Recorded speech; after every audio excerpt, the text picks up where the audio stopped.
tenue apenas 15 años cuando la Madre Superiora me señaló con su dedo huesudo y dijo que yo cargaba una M enorme. En ese instante sentí que mi vida se había acabado antes de siquiera empezar. Era una niña humilde del interior de Michoacán, que apenas sabía lo que significaba vivir fuera de mi pueblito. Despertaba temprano, ayudaba a mi madre en la milpa, jugaba con muñecas de trapo. Mi sueño más grande era aprender a leer bien los libros de la iglesia, pero de pronto todo cambió. Cuando escuché a la abadesa diciendo aquello frente a todas las novicias, mi corazón se detuvo. No comprendía bien qué estaba pasando. Solo sabía que algo terrible se acercaba. Muy terrible. Todavía no entiendes lo que significa esa M enorme, pero cuando lo descubrí ya era demasiado tarde. Por favor, no olviden suscribirse al canal, dejar su like y un comentario contándonos desde dónde están escuchando esta historia. Su apoyo significa mucho para nosotros. Mi nombre es Socorro Ramírez. Hoy tengo 82 años, pero esta historia comenzó cuando era solo una criatura. Una criatura que tuvo que convertirse en algo que nunca quise ser. Y esa M enorme que yo cargaba... ¡Ay, mi hijo! No tienes idea de lo que me hizo, del peso que pusieron sobre mis hombros de niña. Pero voy a contar todo, cada pedacito de esta historia que guardé en el pecho durante tanto tiempo. Para que entiendas bien lo que me pasó, necesito contar cómo era nuestra vida allá en Tingambato, en el interior de Michoacán. Eran los años 50 y la vida en el campo no era fácil.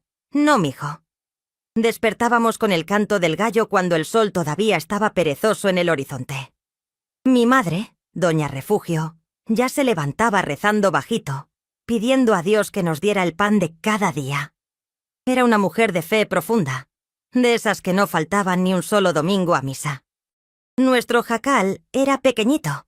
Tenía la casa principal donde dormíamos todos amontonados. Yo, mis 4 hermanos menores, mi padre don Hermenegildo y mi madre. El piso era de tierra pisonada que mi madre barría 3 veces al día con escoba de jarilla.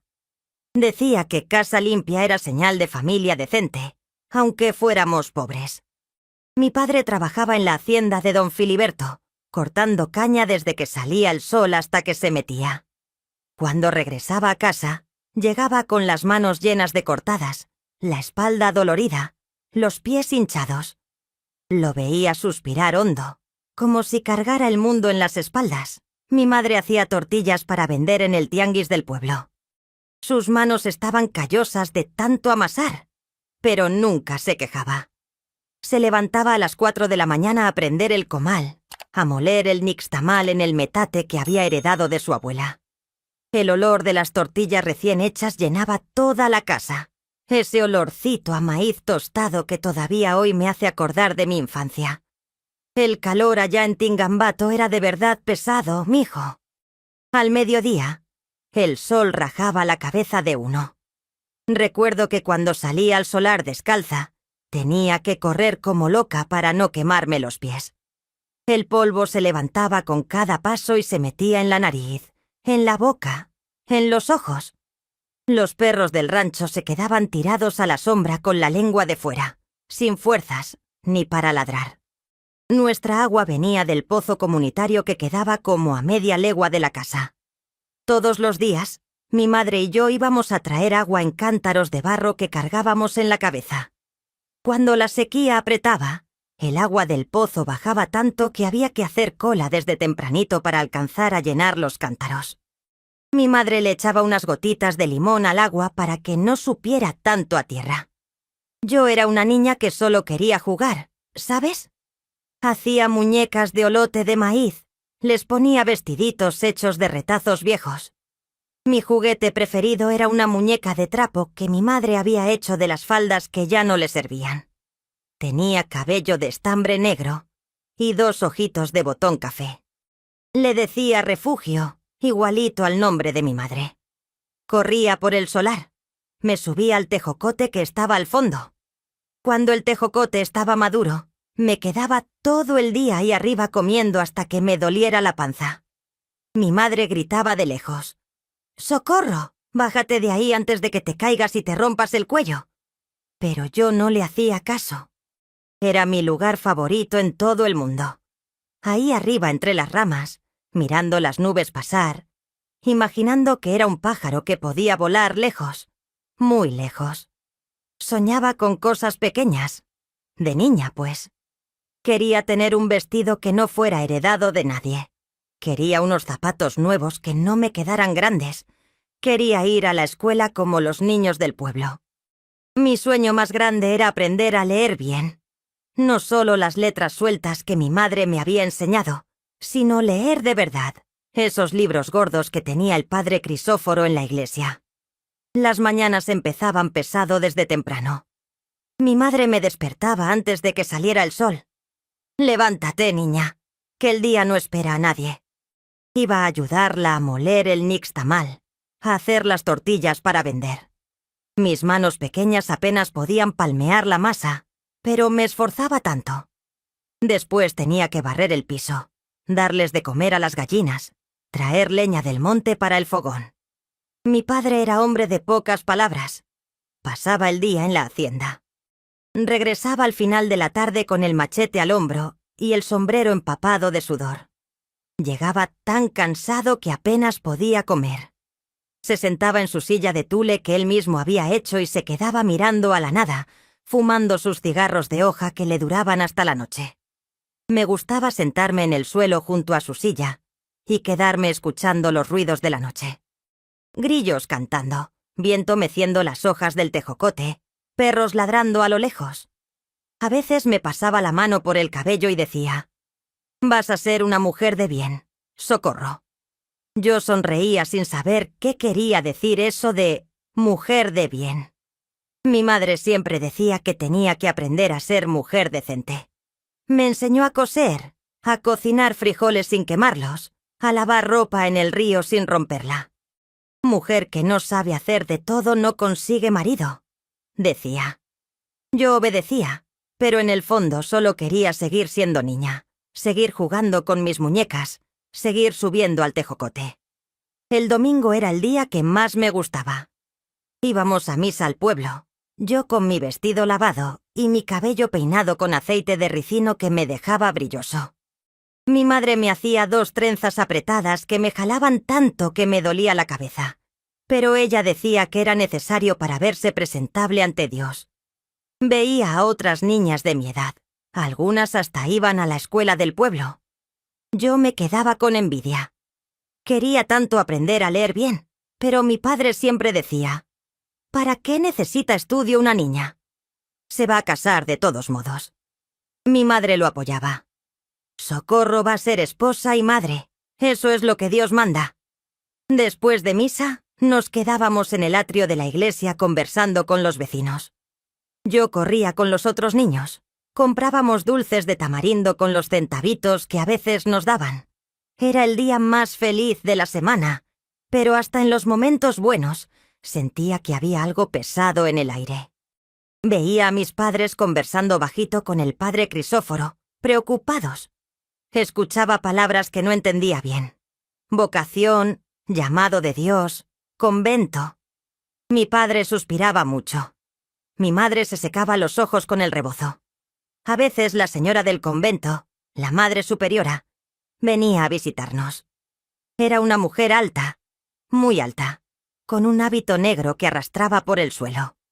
Tenía una cara seria, sin sonrisa, con unos ojos que parecían ver a través de uno.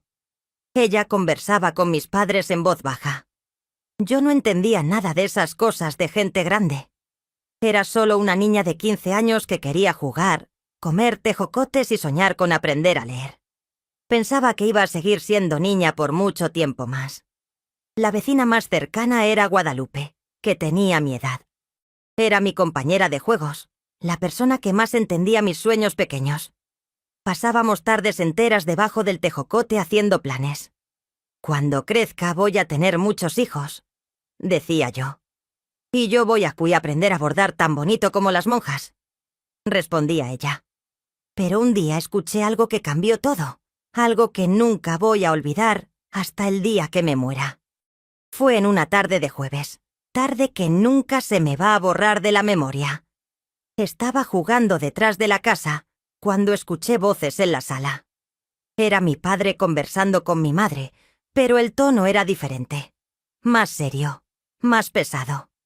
Me escondí detrás de la puerta para escuchar mejor, pisando despacito para no hacer ruido en el piso de tierra. Y fue ahí que escuché una conversación que hizo que mi mundo se viniera abajo. Fue en una tarde de jueves que mi vida cambió para siempre. Estaba jugando detrás de la casa haciendo casita con piedritas cuando escuché voces en la sala. Era mi padre conversando con mi madre, pero el tono era diferente. Más bajo, más pesado. ¿Sabes cómo son los niños? Siempre curiosos. Me escondí detrás de la puerta para escuchar mejor, pisando despacito para no hacer ruido. Y fue ahí que escuché una conversación que cambió todo. Refugio. Ya no hay remedio. Mi padre hablaba bajito, pero yo podía escuchar cada palabra. Don Filiberto no me va a dar más trabajo si no pagamos la deuda. Ya nos dio 3 meses de plazo y no tenemos ni para comer bien. Mi madre suspiró hondo. Nunca la había visto tan callada. Normalmente siempre tenía una respuesta en la punta de la lengua, pero ese día se quedó solo escuchando. La Madre Superiora volvió a hablar conmigo. Mi padre continuó. Dice que el convento está dispuesto a perdonar toda la deuda si les damos a la niña. Mi corazón empezó a latir más fuerte. No sabía por qué, pero sentía que algo malo venía por delante. Muy malo. ¿Qué quieres decir con darles a la niña? Mi madre preguntó y noté que su voz estaba temblorosa. Quieren que Socorro entre al convento, que se haga monja. El mundo se detuvo en ese momento. Juro por Dios que se detuvo. Sentí como si una bola de hielo hubiera bajado por mi garganta y se hubiera alojado en mi pecho. ¿Monja? ¿Yo? Hermenegildo, ¿te volviste loco? Mi madre habló, pero no era grito. Era un susurro desesperado. Ella tiene solo 15 años. Es demasiado chiquita. Lo sé, mujer. Lo sé. ¿Crees que no lo sé? Mi padre respondió y por primera vez en la vida lo escuché llorando. Pero no hay otra manera. Si no hacemos esto, nos quedamos sin techo, sin trabajo, sin nada. Los muchachos van a pasar hambre. Quería salir corriendo, gritar, hacer algo, pero mis pies parecían pegados al piso. Era como si me hubiera convertido en una estatua de sal, como la mujer de Lot que contaba el catequista. El convento de Santa Rosa es bueno, mi madre dijo, pero su voz no parecía convencida. Las hermanas son santas mujeres. La niña va a estar bien cuidada, va a tener comida, techo, hasta va a aprender a leer. Sí, mi padre estuvo de acuerdo. Y la Madre Superiora prometió que van a perdonar toda la deuda. 3 años de trabajo que debo, todo perdonado. Está tan chiquita, Hermenegildo. Mi madre murmuró. ¿Te acuerdas cuando nació? Era tan pequeñita que cabía en mis 2 manos. Yo también me acuerdo, mujer. Pero es por su bien. En el convento va a tener una vida mejor que aquí. Aquí solo va a conocer pobreza y sufrimiento. Mi madre se quedó callada por un rato. Después suspiró de nuevo, de esa manera cansada que siempre hacía cuando ya no tenía qué decir. ¿Cuándo? Preguntó. El lunes que viene. La Madre Superiora dijo que ya tienen todo preparado. Van a venir por ella en la mañana. El lunes que viene era de ahí a 4 días. 4 días para que mi vida de niña se acabara. Salí despacito de atrás de la puerta y corrí al solar. Corrí como loca, sin saber a dónde ir. Mis pies descalzos golpeaban fuerte en el suelo levantando polvo. Corrí hasta llegar al tejocote del fondo y me subí hasta la rama más alta. Y ahí lloré. Lloré como nunca había llorado en la vida. Lloré hasta no tener más lágrimas. Hasta que mis ojos se hincharon y se pusieron rojos. Hasta que me dolió la garganta de tanto sollozar. ¿Puedes imaginar a una niña de 15 años descubriendo que iba a ser obligada a entrar a un convento, a ser monja, algo que ni siquiera había pensado? Me acordaba del convento de Santa Rosa. Ya lo había visto algunas veces cuando íbamos al pueblo. Era un edificio enorme, de paredes altas de piedra, con rejas en las ventanas. Las monjas que salían parecían fantasmas con sus hábitos negros, caminando en silencio, sin sonreír nunca. Una vez había visto a una monja joven en el mercado. Tenía la cabeza rapada debajo del velo, la piel pálida como si nunca le diera el sol. Cuando me miró, sus ojos estaban vacíos, como si ya no hubiera nada vivo dentro de ella. Y ahora yo iba a ser como ella. La palabra monja en mi cabeza de niña parecía tan extraña, tan grande, tan espantosa. No sabía bien qué hacía una monja todo el día, pero sabía que no podían casarse, no podían tener hijos, no podían salir del convento. Era como una cárcel para siempre. Me quedé ahí arriba del tejocote hasta que oscureció. Escuchaba a mi madre llamándome de lejos. «Socorro, socorro, ven a cenar». Pero no respondía. No quería mirarla a la cara, no quería mirar a nadie. Cuando finalmente bajé del árbol y regresé a casa, todos estaban cenando en silencio. Mis hermanos pequeños comían frijoles con tortillas sin entender nada de lo que estaba pasando. Mi padre no levantó los ojos del plato. Mi madre me miró con unos ojos tristes, pero no dijo nada. Me senté y traté de comer, pero la comida no bajaba. Parecía que tenía un nudo en la garganta que no dejaba pasar nada. «Socorro», mi madre dijo bajito.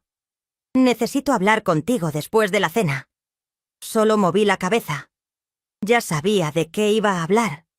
Después de que los muchachos se fueron a dormir, mis padres me llamaron afuera de la casa. Nos sentamos en el corredor bajo la luz de la luna. Mi padre encendió su cigarro de hoja y mi madre se envolvió en su rebozo. «Hija». Mi padre empezó y vi que tenía los ojos rojos también. «Ya sabes, ¿verdad?». Me quedé callada mirando al piso. «El convento de Santa Rosa es un lugar santo». Mi madre dijo. «Las hermanas son mujeres de Dios. Vas a tener comida todos los días, un techo seguro. Vas a aprender a leer, a escribir, a bordar bonito. Pero no me quiero ir», logré decir y mi voz salió finita de niña. «No quiero ser monja». «Pues lo sé, hija, pero a veces uno tiene que hacer cosas que no quiere». Mi padre habló. «Es por la familia, por tus hermanos, para que no perdamos todo». «Tengo solo 15 años», dije y empecé a llorar de nuevo. «Todavía quiero jugar, quiero casarme un día, quiero tener hijos». «Yo también pensaba eso cuando era chica». Mi madre respondió. «Pero Dios tiene otros planes para ti. Ser esposa de Cristo es un honor, mija. Es el llamado más alto que puede recibir una mujer. Esposa de Cristo. Como si Dios mismo me hubiera elegido. Pero yo no me sentía elegida. Me sentía vendida. Quiero seguir aquí con ustedes». Lloré. «Prometo ayudar más, trabajar más duro. No voy a pedir nada». «No es cuestión de eso, Socorro», mi padre dijo medio enojado. «Es cuestión de supervivencia. Si no hacemos esto, nos vamos a morir de hambre todos». Esa noche, acostada en mi petate, mirando al techo oscuro, traté de imaginar cómo sería mi vida de ahí en adelante. Traté de imaginar viviendo en ese convento frío, usando ese hábito negro, rapándome el cabello, rezando todo el día. Pero no podía. Era como si mi cabeza se negara a pensar en eso. Lloré escondida para que nadie me oyera. Lloré hasta cansarme, hasta quedarme dormida, todavía sollozando. Y cuando desperté al otro día, pensé por un segundo que había sido solo una pesadilla fea, pero no era. Era real, muy real. Los siguientes días pasaron como en una neblinosa horrible. Mi madre empezó a preparar mis cosas, lo poquito que tenía. Un vestido extra, un rebozo viejo, mi muñeca de trapo. «No creo que te dejen llevar juguetes», dijo mi madre. «Pero la voy a meter a escondidas, para que te acuerdes de nosotros». El domingo fuimos a misa como siempre, pero ese domingo fue diferente. Después de la ceremonia, el padre Crisóforo nos pidió que nos quedáramos. La Madre Superiora estaba ahí también, parada junto al altar con su hábito negro que parecía absorber toda la luz. «¡Socorro!», dijo el padre Crisóforo con su voz solemne. Has sido elegida por Dios para servirle en el convento de Santa Rosa. Es un gran honor. Pocas niñas reciben este llamado. Yo estaba parada ahí, temblando, sin saber qué decir. Mañana vendremos por ti temprano, dijo la Madre Superiora. Su voz era fría, sin emoción. Prepárate espiritualmente. Vas a entrar a una vida de oración y penitencia. Penitencia. Esa palabra me dio escalofríos. Esa noche, la última noche en mi casa, no pude dormir nada. Me quedé despierta mirando las vigas del techo, escuchando los ronquidos de mis hermanos, el crujir de la madera, el viento afuera. Guardaba cada sonido en mi memoria porque sabía que no los iba a escuchar más. Mi madre entró a mi cuarto a medianoche. Se acostó junto a mí en el petate y me abrazó fuerte. «Perdóname, hijita», susurró. «Perdóname por no poder darte otra vida». Las dos lloramos juntas en silencio hasta que amaneció. El lunes llegó como un día de luto. Me desperté antes del amanecer. Mi madre me ayudó a bañar en la tina de peltre, me peinó el cabello por última vez con mis 2 trenzas. Me puso mi vestido limpio. Desayunamos en silencio. Ni siquiera podía tragar bien. La comida parecía convertirse en piedra en mi garganta. Mis pequeños me miraban sin entender nada. Para ellos yo solo me iba pues a un lugar lejos. A las 7 de la mañana escuché el ruido de cascos de caballo. Mi corazón se disparó. Era una carreta jalada por 2 caballos. La Madre Superiora venía sentada atrás, con otra monja que nunca había visto. «Buenos días», dijo la Madre Superiora bajando de la carreta. «¿Está lista la niña?» Mi padre solo movió la cabeza. No podía hablar. Me despedí de mis hermanos. Los abracé uno por uno. Eran tan chiquitos, tan inocentes. El más pequeño, de apenas 3 años, me preguntó: «¿Cuándo regresas, Socorro?» «Pronto», mentí. «Muy pronto». Abracé a mi madre. Ella me apretó tan fuerte que casi no podía respirar. «Sé fuerte, mija. Sé obediente. Reza mucho». Mi padre me puso la mano en la cabeza, como bendición. «Que Dios te cuide, hija». La Madre Superiora me ayudó a subir a la carreta. Me senté en la parte de atrás, agarrando mi bulto pequeño con mis pocas pertenencias. La carreta empezó a moverse. Volteé a mirar mi casa, mi familia parada en el corredor despidiéndose. Mi madre lloraba con el rebozo en la cara. Mi padre tenía la mano levantada. Mis hermanos corrían detrás de la carreta gritando: «¡Adiós, Socorro! ¡Adiós!». Seguí mirando hasta que se hicieron pequeñitos, hasta que desaparecieron en la distancia, hasta que solo quedó polvo en el camino. Esa fue la última vez que vi mi casa como niña. La última vez que fui libre. El viaje hasta el convento duró 3 horas. La Madre Superiora no habló nada conmigo. Solo iba ahí sentada, con las manos metidas en las mangas del hábito, mirando al frente. La otra monja rezaba el rosario en silencio, moviendo las cuentas entre sus dedos. Yo miraba el paisaje. Los nopales, las milpas, las casas esparcidas, todo lo que conocía se iba quedando atrás. El camino subía y subía por la montaña. El aire se hacía más frío. Empezó a nublarse. Cuando finalmente llegamos al convento, lo primero que sentí fue frío. Un frío que no venía solo del clima, sino del lugar mismo. El convento de Santa Rosa era un edificio enorme de piedra gris, con paredes altísimas y ventanas pequeñas con rejas de hierro. Parecía una fortaleza, una cárcel. La puerta principal era de madera gruesa, tallada con imágenes de santos sufriendo martirios. La Madre Superiora tocó 3 veces con un llamador de hierro. La puerta se abrió con un crujido horrible. Adentro todo era oscuro y húmedo. Olía a moho, a incienso viejo, a encierro. Las paredes eran de piedra desnuda. El piso de piedra fría. Había imágenes de Cristo crucificado por todos lados, sangrando, sufriendo, muriendo. «Sígueme», dijo la Madre Superiora. Caminamos por pasillos largos y oscuros. Nuestros pasos hacían eco. Pasamos por un patio interior donde había más monjas caminando en silencio. con las cabezas agachadas, las manos metidas en las mangas. Ninguna me miró. Era como si fuera invisible. Me llevó a un cuarto pequeño. Había una cama estrecha, un crucifijo en la pared, una silla de madera. Nada más. «Esta es tu celda», dijo. «Aquí vas a dormir, rezar y reflexionar sobre tu vocación. Celda. Como en la cárcel. Mañana empezarás tu noviciado. Te van a rapar el cabello, te van a dar el hábito. Durante 1 año vas a vivir en silencio, en oración, en penitencia. Si después de 1 año sigues aquí, harás tus votos perpetuos. Votos perpetuos. Para siempre. Las reglas son estrictas», continuó. «Despertar a las 4 de la mañana para maitines. Rezar 7 veces al día. Ayunar los viernes. Silencio absoluto excepto durante las oraciones. Obediencia total a la Madre Superiora. Castidad, pobreza, clausura.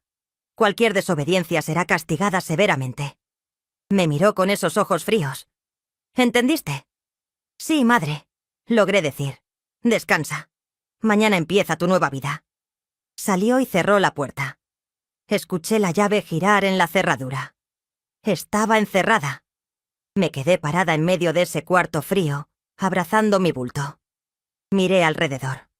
Las paredes desnudas, el crucifijo sangriento, la cama dura.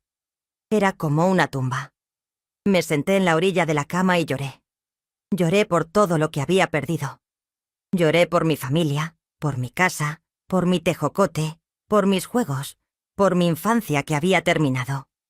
Y en ese momento, sentada en esa celda fría, entendí una cosa. Todavía no sabía qué era la M enorme que iba a cargar, pero sentía que algo terrible me esperaba ahí dentro. Algo que iba a marcar mi vida para siempre. Esa noche, acostada en esa cama dura que olía a la humedad, mirando el crucifijo en la pared, me hice una promesa a mí misma. No importaba lo que pasara, no iba a dejar que me quebraran. Iba a sobrevivir. De alguna manera iba a sobrevivir. Pero todavía no sabía cuánto me iba a costar esa promesa. Los primeros días en el convento fueron como vivir en un sueño malo del que no podía despertar. Despertaba a las 4 de la mañana cuando todavía estaba oscuro.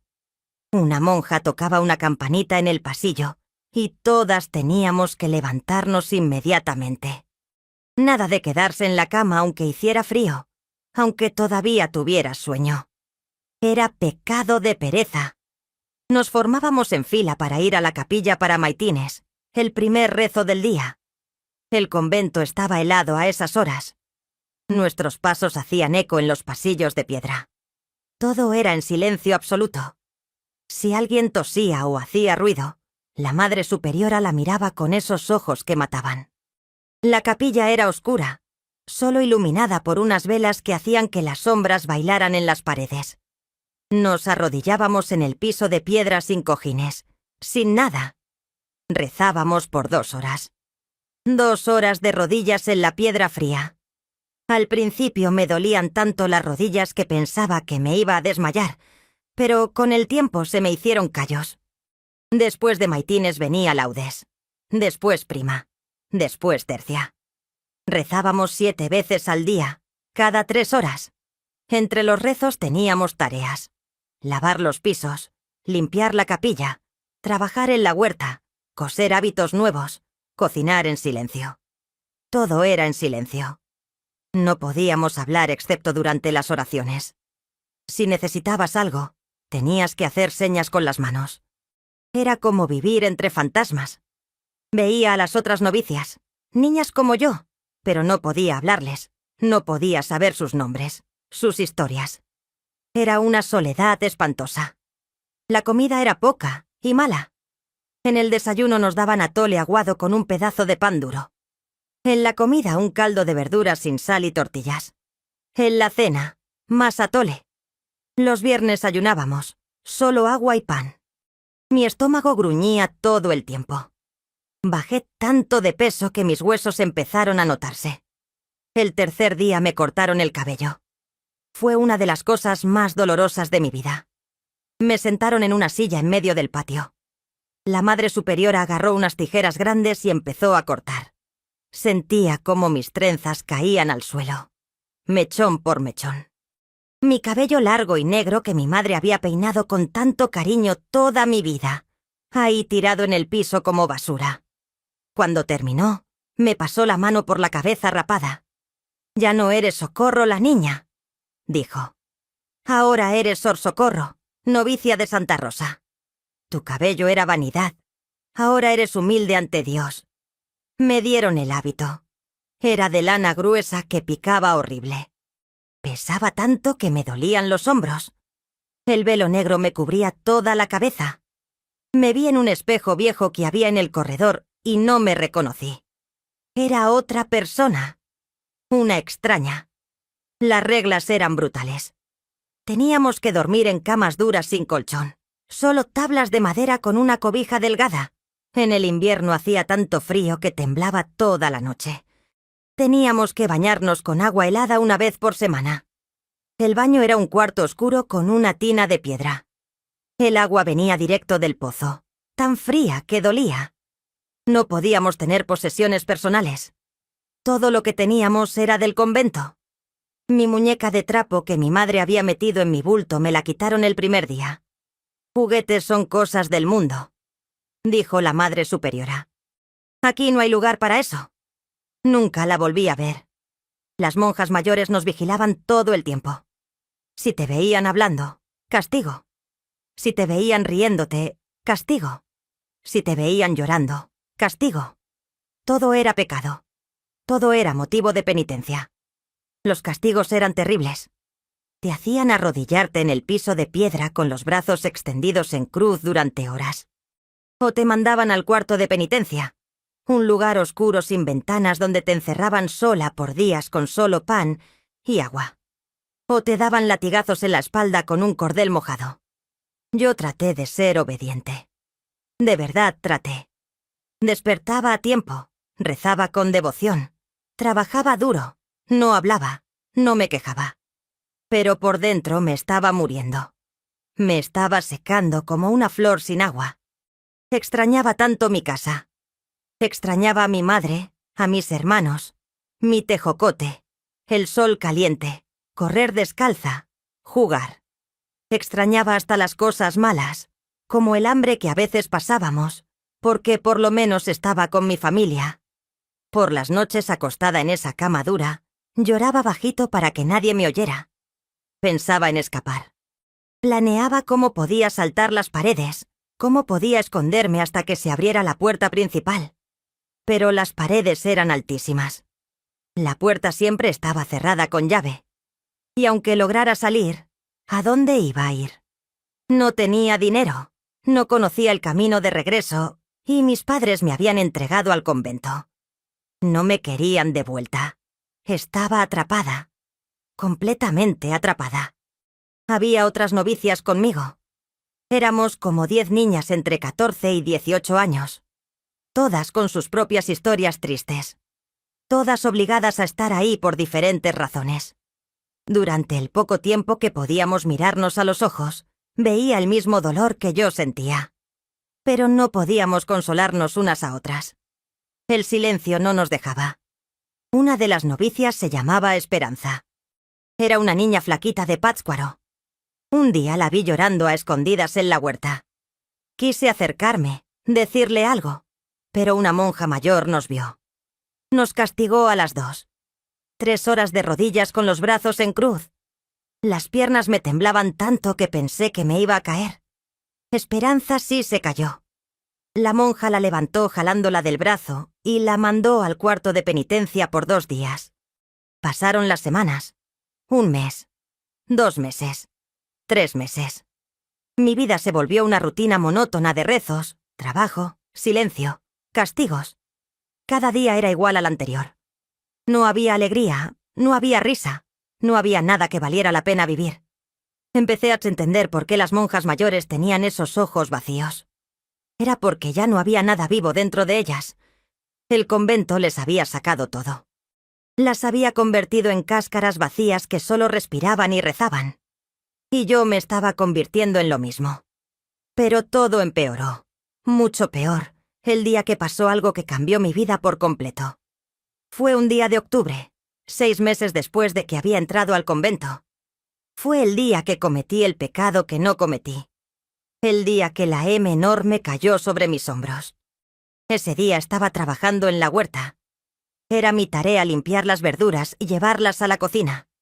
Estaba agachada entre las plantas de col cuando escuché voces. Eran 2 monjas mayores conversando bajito, pensando que nadie las escuchaba. ¿Ya viste a la Madre Superiora?, decía una. Está furiosa. ¿Qué pasó?, preguntó la otra. Alguien se robó el vino de la sacristía. ¿El vino que es para la misa? Mi corazón se detuvo. Vino robado. Eso era un pecado gravísimo. ¿Quién fue?, preguntó la segunda monja. No sabe, pero dice que va a encontrar a la culpable aunque tenga que castigar a todas las novicias. Las 2 se fueron conversando.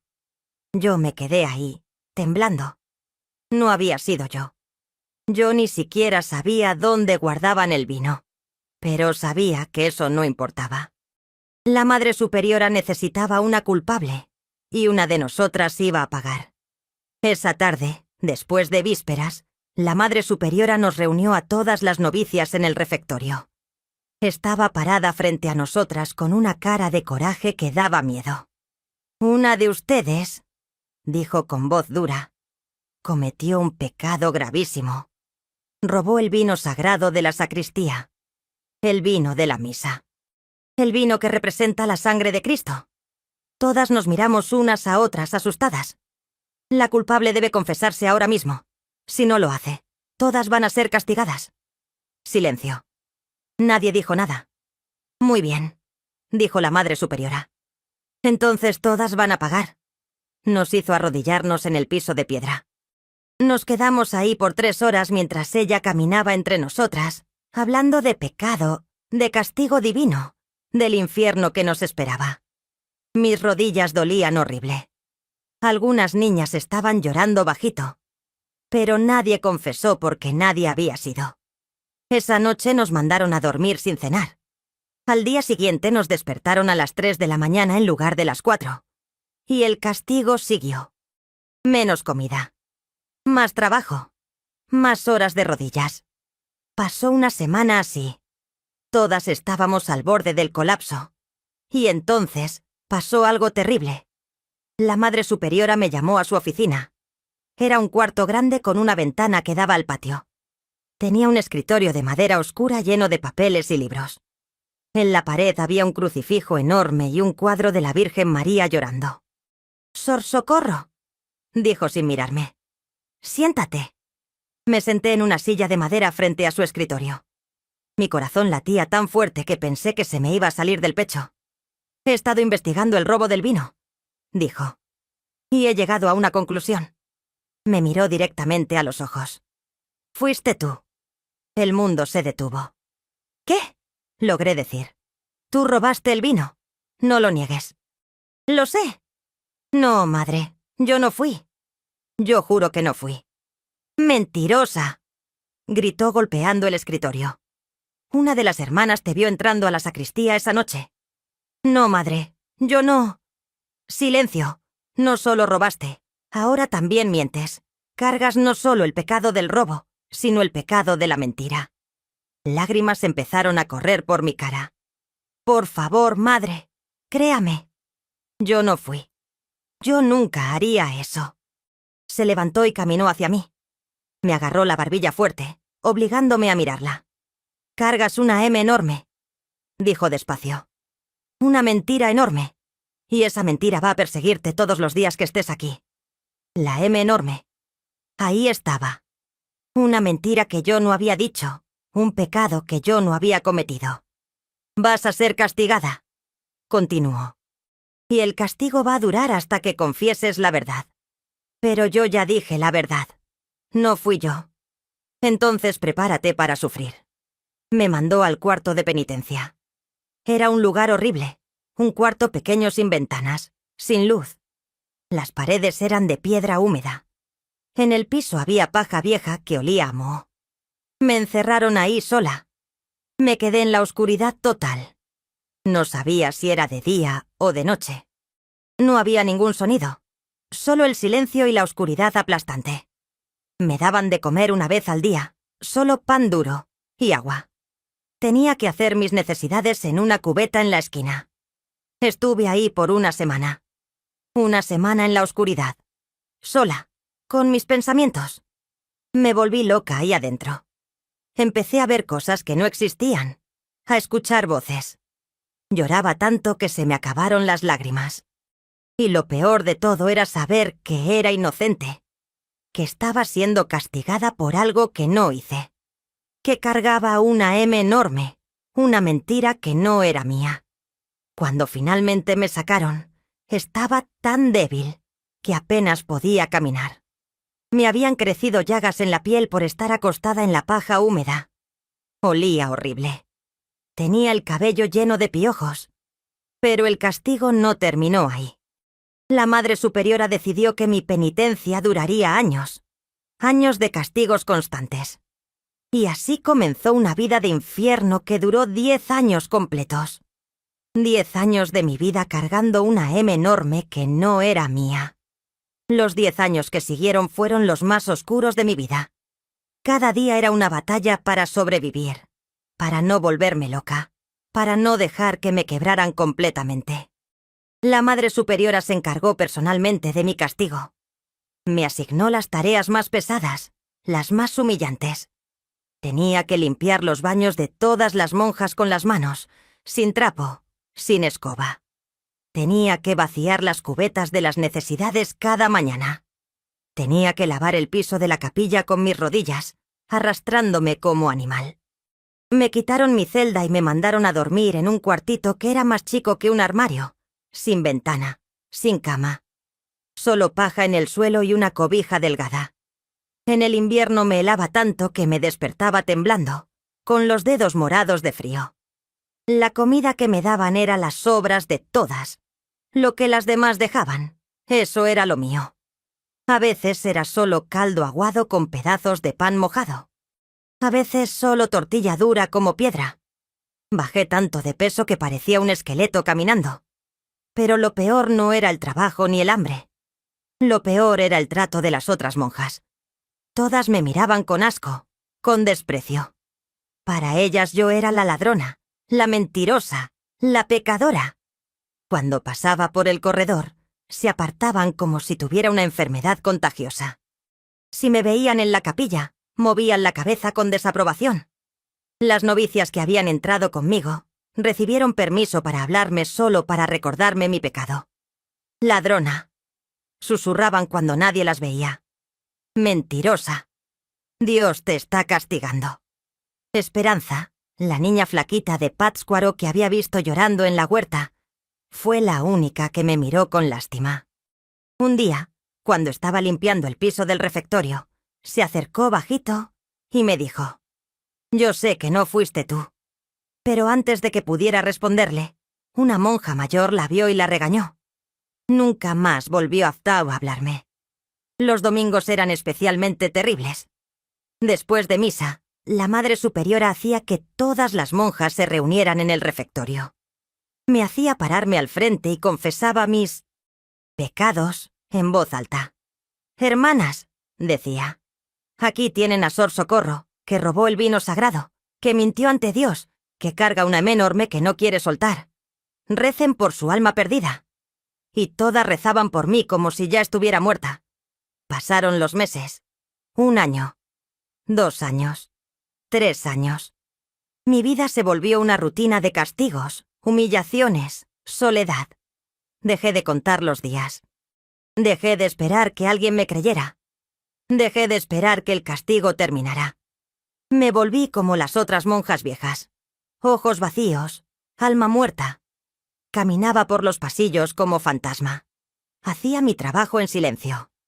Rezaba sin sentir nada. Era un cascarón vacío. Pero algo pequeñito adentro de mí todavía estaba vivo. Una chispita de coraje que se negaba a apagarse. Y esa chispita me mantuvo respirando. Me mantuvo viva cuando quería morirme. En el 4º año de mi castigo pasó algo que cambió un poquito las cosas. Llegó una novicia nueva. Se llamaba Rosa Elena. Era una niña de Uruapan, de apenas 14 años. Tenía unos ojos grandes y tristes que me recordaban a mí cuando había llegado. Un día la vi llorando en la huerta, igual que había visto a Esperanza años atrás. Pero esta vez no me acerqué. Ya sabía que iba a traer castigo. Pero Rosa Elena se me acercó a mí. «¿Por qué lloras?», me preguntó bajito. «Porque me duele», dije. «Me duele el alma». «A mí también», dijo ella. «No quería venir aquí. Mis padres me obligaron». «A mí también me obligaron». Nos quedamos ahí sentadas en silencio, dos niñas quebradas compartiendo su dolor. «¿Es verdad que robaste el vino?», me preguntó después de un rato. La miré a los ojos. «No, nunca lo hice, pero nadie me cree». «Yo te creo», dijo ella. Fueron las palabras más bonitas que había escuchado en 4 años. Rosa Elena se volvió mi amiga secreta. Nos hablábamos cuando nadie nos veía. Nos dábamos ánimo. Compartíamos la comida cuando una de las dos no tenía. Ella me guardaba un pedazo de pan cuando podía. Yo le daba mi cobija cuando hacía mucho frío. Tener una amiga me dio fuerzas para seguir. Me recordó que todavía era humana, que todavía podía sentir algo. En el 5.º año de mi castigo, la Madre Superiora me mandó a trabajar en la lavandería. Era un lugar húmedo y caliente donde lavábamos todos los hábitos del convento. El agua estaba siempre hirviendo. Mis manos se llenaron de quemaduras y ampollas. Trabajaba ahí con otras 2 monjas mayores. Una se llamaba Sor Concepción. Era una mujer vieja, de como 60 años, que había pasado toda su vida en el convento. Al principio no me hablaba, solo me miraba con desaprobación como las demás. Pero un día, después de meses de trabajar juntas en silencio, me dijo: «No fuiste tú, ¿verdad?». Me quedé helada. Era la primera vez en años que una monja mayor me preguntaba eso. «No fui yo», dije bajito. «Lo sé», dijo ella. «Yo sé quién fue». Mi corazón empezó a latir fuerte. «¿Quién?». Se quedó callada por un rato, lavando un hábito. Después suspiró hondo. «Fue Sor Beatriz, la que murió el año pasado. Ella era alcohólica. Robaba el vino seguido. Pero como era sobrina de la Madre Superiora, nadie la castigaba». Me quedé sin palabras. ¿Y la Madre Superiora lo sabía? Lo sabía, pero necesitaba un chivo expiatorio. Y tú eras nueva, eras joven, eras fácil de culpar. La rabia me llenó el pecho. ¿Por qué no dice nada? ¿Por qué no le dice a la Madre Superiora que sabe la verdad? ¿Por qué me manda al cuarto de penitencia por el resto de mi vida? O peor. Se acercó a mí y me puso la mano en el hombro. «Perdóname, niña. Todas sabíamos que no fuiste tú. Pero todas teníamos miedo de hablar. Esa noche lloré de coraje. No de tristeza, de coraje puro. Había sido castigada por 5 años por un pecado que no cometí. Y todas lo sabían. Todas sabían la verdad y ninguna había tenido el coraje de hablar. La M enorme que cargaba no era solo la mentira de que había robado el vino. Era la mentira que todas las monjas vivían. La mentira de que ese lugar era santo. La mentira de que estaban sirviendo a Dios. La mentira de que eran mujeres de bien. En realidad era una cárcel llena de mujeres quebradas, asustadas, que se habían rendido a una vida de sufrimiento. Pero yo no me iba a rendir. No más. A partir de ese día, algo cambió dentro de mí. Ya no era la niña asustada que había llegado al convento. Ya no era el fantasma vacío en que me había convertido. Era una mujer con coraje, con rabia, con ganas de vivir. Empecé a planear. Despacito, con cuidado, empecé a buscar maneras de salir de ahí. Guardaba pedazos de pan para tener comida si lograba escapar. Observaba los horarios de las monjas, cuándo abrían la puerta principal, cuándo nadie vigilaba. Rosa Elena me ayudaba. Ella robaba una llave vieja del almacén. Yo probaba las cerraduras a escondidas, viendo cuáles abría. Sor Concepción nos cubría en la lavandería, diciendo que estábamos trabajando cuando en realidad estábamos planeando. Pasaron 3 años más. 8 años de castigo. Pero ahora tenía esperanza. Tenía un plan. Y tenía amigas que me apoyaban en secreto. Hasta que un día, algo pasó que cambió todo. Algo que hizo que mi plan se acelerara. Algo que me obligó a tomar una decisión que iba a marcar el resto de mi vida. Y esa M enorme que había cargado por tanto tiempo finalmente, iba a revelar su verdadero significado. El día que todo cambió fue un martes de abril, en mi 9º año en el convento. Ese día la Madre Superiora me mandó llamar a su oficina. Mi corazón se disparó. Cada vez que me llamaba era para más castigo, más humillación. Cuando entré, ella estaba sentada detrás de su escritorio con una carta en las manos. Tenía una expresión extraña en la cara, algo que nunca le había visto. ¿Era satisfacción? ¿Era crueldad? Siéntate, dijo. Me senté, temblando. Recibí noticias de tu familia, dijo mostrándome la carta. Mi familia. Hacía 9 años que no sabía nada de ellos. 9 años sin recibir una sola visita. Una sola carta. Tu padre murió, dijo sin emoción. Hace 6 meses. Accidente en la hacienda. Sentí como si me hubieran golpeado en el pecho. Mi padre. Muerto. Y yo ni siquiera había podido despedirme. Ni siquiera había sabido que estaba enfermo. Tu madre, continuó, está rogando que te dejen ir a visitarla. Dice que está muy enferma, que quiere verte antes de morir. Lágrimas empezaron a rodar por mi cara. Mi madre enferma. Tal vez muriendo también. Por favor, madre, dije, déjeme ir a verla. Solo unos días. Después regreso. Lo prometo. Se quedó mirándome por un rato largo. Después movió la cabeza. No. ¿Qué? Dije que no. Tu penitencia no ha terminado. Todavía cargas la M enorme de tu mentira. Hasta que confieses tu pecado, no sales de aquí. Pero mi madre. Tu madre entregó su alma a Dios cuando te entregó a este convento. Ella sabe que estás aquí pagando por tus pecados. No vas a ir. Me levanté de la silla, las piernas temblando. Por favor, madre. Mi madre me necesita. Tu madre necesita que seas una mujer de Dios, no una mentirosa. Yo no mentí, grité. Era la primera vez en 9 años que alzaba la voz. Yo no robé el vino. Usted lo sabe. Todas lo saben. Su cara se puso roja de coraje. Se levantó y me cruzó la cara con un golpe tan fuerte que me tiró al suelo. ¡Blasfema! ¿Cómo te atreves? Me levanté del suelo, tocándome la mejilla que ardía, y en ese momento algo se rompió dentro de mí. Toda la rabia, todo el dolor, todo el sufrimiento de 9 años explotó. Usted es la mentirosa, dije despacio, mirándola directo a los ojos. Usted sabe que yo no robé nada. Fue Sor Beatriz, su sobrina. Pero usted necesitaba a alguien a quien culpar, y yo era fácil. Soy solo una niña pobre que sus padres vendieron para pagar una deuda. Su cara se puso pálida. ¿Quién te dijo eso? No importa. Lo sé. Y sé que todas lo saben. Este lugar no es santo. Es un infierno. Y usted no es una mujer de Dios. Es una carcelera cruel que disfruta del sufrimiento. Me esperaba que me golpeara de nuevo. Me esperaba que me mandara al cuarto de penitencia para siempre. Pero no hizo nada de eso. Se sentó despacio en su silla, como si de repente se hubiera cansado. Se quitó los lentes y se frotó los ojos. Tienes razón, dijo bajito. Me quedé helada. ¿Qué había dicho? Tienes razón en todo, continuó.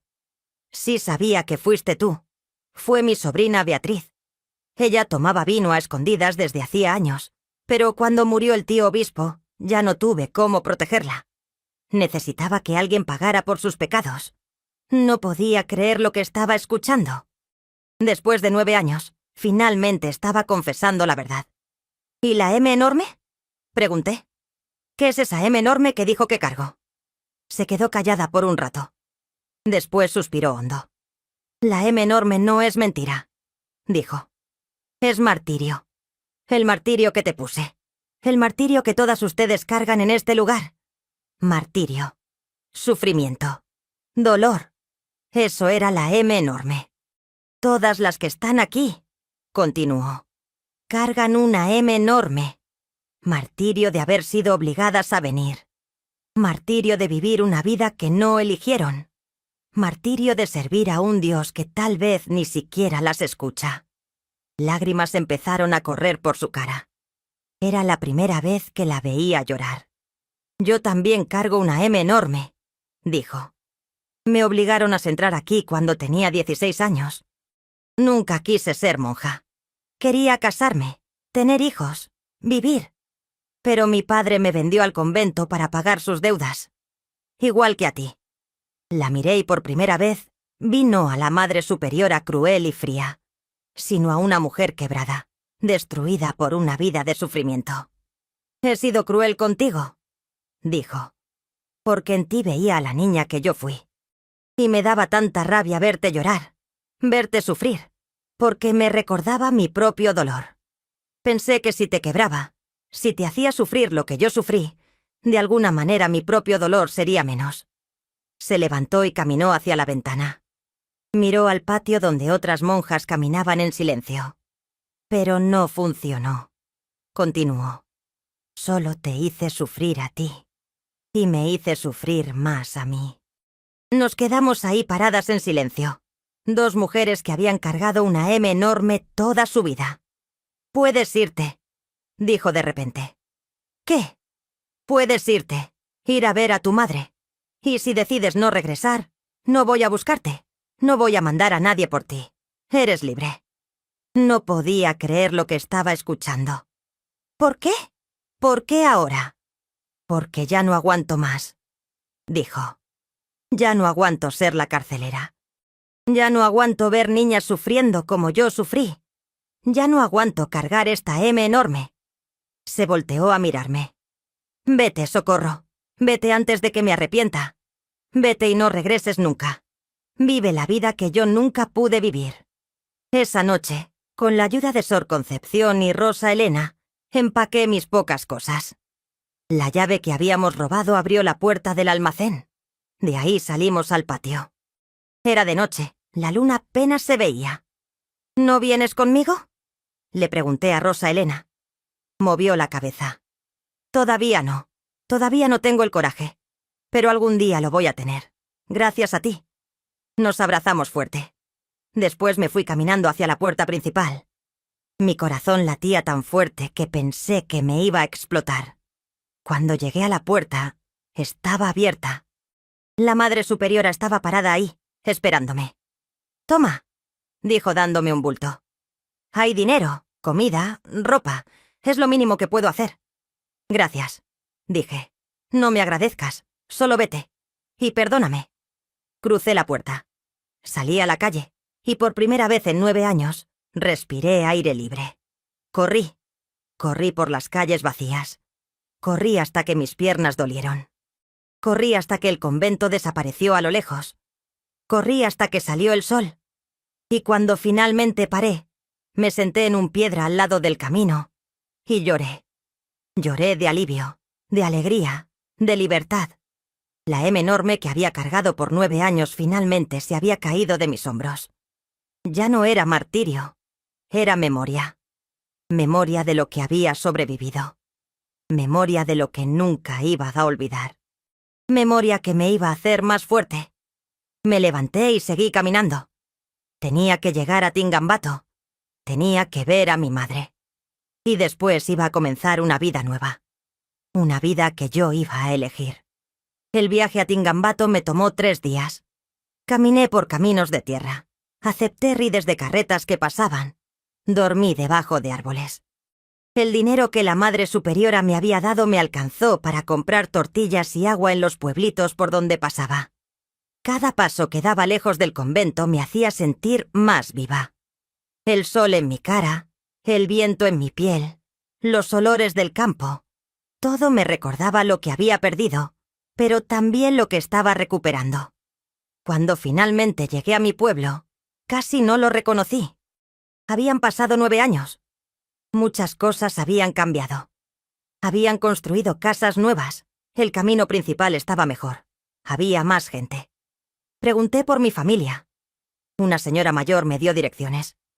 «¿Tu madre vive sola ahora?», me dijo. «Tus hermanos se fueron a trabajar a la ciudad. La pobre está muy enferma». Cuando llegué a mi casa, mi corazón se apretó. El jacal donde había crecido estaba más viejo, más deteriorado. El tejocote del solar todavía estaba ahí, pero se veía más pequeño de lo que recordaba. Toqué la puerta. Nadie respondió. La empujé despacito. Estaba abierta. «¿Mamá?», llamé. Escuché una voz débil desde adentro. «¿Quién es?». Entré. Mi madre estaba acostada en un petate, cubierta con un rebozo viejo. Cuando me vio, sus ojos se abrieron grandes. «¿Socorro?», dijo bajito, como si no creyera lo que veía. «Sí, mamá, soy yo». Lloró. Yo lloré. Nos abrazamos como si nunca más nos fuéramos a soltar. «Pensé que nunca te iba a volver a ver», dijo. «Pensé que te habías muerto ahí en ese convento horrible». «Casi me muero, mamá. Pero no. Sobreviví». Le conté todo. Los 9 años de castigo. La M enorme que había cargado. El martirio. La mentira. Todo. Ella lloró escuchando, pidiéndome perdón una y otra vez. «Nos engañaron», dijo. «La Madre Superiora nos dijo que ibas a estar bien, que te iban a tratar con amor. No sabíamos que te iban a castigar así». «Ya pasó, mamá. Ya estoy libre». Me quedé con ella por 3 meses. La cuidé, le di medicinas, cociné para ella. Poco a poco fue mejorando. Y en ese tiempo, yo también fui sanando. Las heridas del alma empezaron a cerrarse despacito. Mis hermanos vinieron a visitarnos. Ya eran hombres grandes. Uno se había casado, otro trabajaba en una fábrica en Morelia. Me recibieron con alegría, con lágrimas, con abrazos. «Perdónanos», dijeron. «Éramos muy chiquitos para entender lo que te hicieron». «No tienen nada que perdonar», dije. «Ustedes también eran niños». Un día mi hermano mayor me dijo: «Socorro, ¿qué vas a hacer ahora? ¿Te vas a quedar aquí?». Lo pensé. Podía quedarme en Tingambato, cuidar a mi madre, vivir una vida tranquila. Pero había otra cosa que quería hacer. «Quiero estudiar», dije. «Quiero aprender a leer bien, a escribir, a hacer cuentas. Quiero ser maestra». Mi hermano sonrió. «En Morelia hay una escuela para adultos. Puedes vivir conmigo. Te ayudo». Y así fue como a los 24 años empecé a ir a la escuela por primera vez en mi vida. Era la mayor de todas las alumnas. Algunas tenían apenas 15, 16 años. Pero no me importaba. Estaba ahí para aprender. Estudié con una dedicación que asustaba a mis maestros. Aprendí a leer en 6 meses, a escribir bonito en 1 año, a hacer cuentas difíciles en 2 años. Devoré todos los libros que podía. Historia, geografía, matemáticas, literatura, todo. Mis maestros decían que tenía un don. «Socorro, deberías ser maestra», me decían. «Tienes paciencia, tienes conocimiento, tienes corazón». A los 28 años me gradué de la escuela normal. Me hice maestra certificada. Me asignaron a una escuela rural en un pueblito cerca de Pátzcuaro. Era una escuela chiquita con apenas 30 niños. La mayoría eran niñas pobres como yo había sido. Niñas que sus padres apenas dejaban estudiar porque... ¿para qué necesita estudio una niña? Me dediqué a ellas con todo mi corazón. Les enseñé a leer, a escribir, a hacer cuentas. Pero más importante, les enseñé que eran valiosas, que merecían educación, que podían ser lo que quisieran ser. «Ninguna de ustedes va a cargar una M enorme que no sea suya», les decía. «Ninguna va a ser obligada a vivir una vida que no elija. Yo me voy a asegurar de eso». A los 30 años conocí a Juan. Era un maestro también, un hombre bueno de Uruapan. Nos hicimos amigos primero. Conversábamos de libros, de enseñanza, de la vida. Poco a poco ese cariño se volvió amor. Me casé con él por amor, no por obligación. Tuvimos 3 hijos, 2 niñas y un niño. Y los crié de manera completamente diferente a cómo me criaron a mí. Mis hijas estudiaron todas. Una se hizo doctora, la otra maestra como yo. Mi hijo se hizo ingeniero. Les di la educación que a mí me negaron. Les di la libertad que a mí me quitaron. Nunca dejé que ninguno de mis hijos fuera obligado a hacer algo que no quisiera. Nunca los vendí por deudas. Nunca los entregué a instituciones que los iban a quebrar. Ustedes son libres, les decía. No tienen que cargar ninguna M enorme que no sea suya. La Madre Superiora murió 5 años después de que salí del convento. Me enteré por una carta de Sor Concepción. Murió en paz, decía la carta. Al final confesó todo, pidió perdón. Dijo que su único consuelo era haberte dejado libre. La perdoné.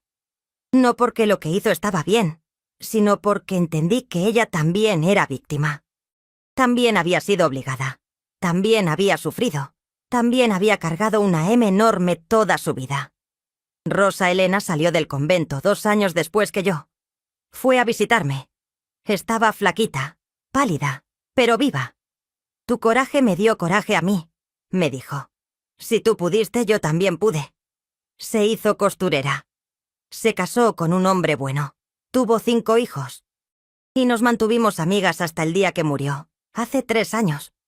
Mi madre vivió hasta los 80 años. Murió en paz, rodeada de sus hijos y nietos. Antes de morir me dijo: «Socorro, perdóname por haberte entregado al convento. Fue el error más grande de mi vida». «Ya te perdoné, mamá», le dije. «Hace muchos años. Hoy tengo 82 años. Soy viuda. Mi Juan murió hace 5 años. Pero tengo a mis hijos, mis nietos, mis bisnietos. Tengo una vida llena de amor, de alegría, de propósito. Fui maestra por 45 años. Enseñé a cientos de niñas a leer, a escribir, a soñar. Muchas de ellas me vienen a visitar todavía.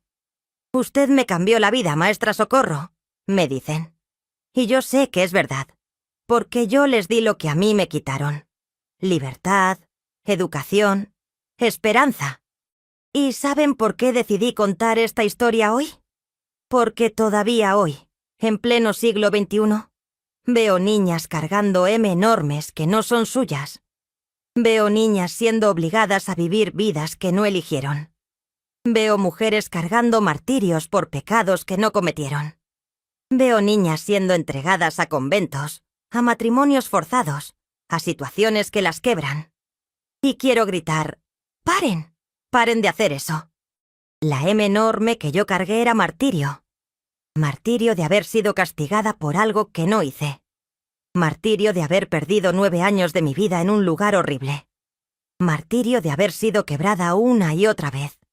Pero también se volvió memoria. Memoria de lo que sobreviví. Memoria que me hizo fuerte. Memoria que me enseñó a luchar por otras niñas que estaban pasando lo mismo. Y finalmente se volvió misión. Misión de enseñar, de proteger, de dar voz a las que no tienen voz. Si estás escuchando esta historia y te reconoces en ella, si tú también estás cargando una M enorme que no es tuya, escucha bien lo que te voy a decir. Puedes soltarla. Puedes elegir una vida diferente. Puedes estudiar. Puedes trabajar. Puedes salir de la situación que te lastima. Puedes decir no a quien quiere que cargues el martirio ajeno. Puedes ser libre sin pedirle permiso a nadie. Sé que no es fácil. Sé que duele, que da miedo, que parece imposible. Pero sí es posible. Yo soy la prueba de que es posible. Yo era una niña de 15 años que fue obligada a entrar a un convento, que fue castigada por un pecado que no cometí, que cargó una M enorme por 9 años. Pero aprendí a soltar ese peso. Aprendí que no tenía que cargar el martirio de nadie. Y si yo pude, ustedes también pueden. No importa la edad que tengan, no importa cuánto tiempo lleven cargando ese peso. Nunca es tarde para empezar una vida nueva.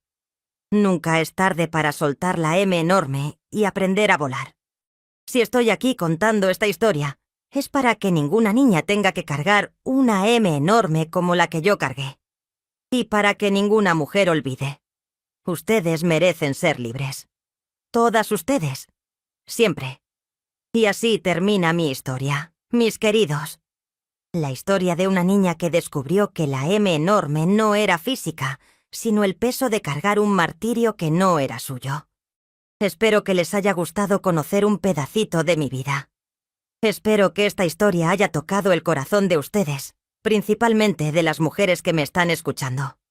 Si llegaron hasta aquí es porque esta historia despertó algo en ustedes y me da mucho gusto. Por eso, ahora les quiero pedir una cosita. Lo siento, sí. Si esta historia los conmovió, si se emocionaron, si conocen a alguien que necesita escuchar este mensaje de fuerza y superación, dejen un comentario aquí abajo. Cuéntenme qué les pareció la historia. ¿Ya pasaron por algo parecido? ¿Conocen alguna mujer valiente que enfrentó situaciones difíciles así? Leo todos los comentarios y me da mucha alegría saber que mis historias llegan al corazón de ustedes. Y si todavía no se han suscrito a nuestro canal, Historias de Abuelitas, hagan clic en la campanita ahí abajo para suscribirse y no perderse ninguna de nuestras historias. El equipo del canal siempre tiene una historia diferente, siempre historias reales de superación, de vida, de gente como nosotros. Hasta la próxima historia, mis queridos. Y recuerden, ninguna M enorme que no sea suya tienen que cargar.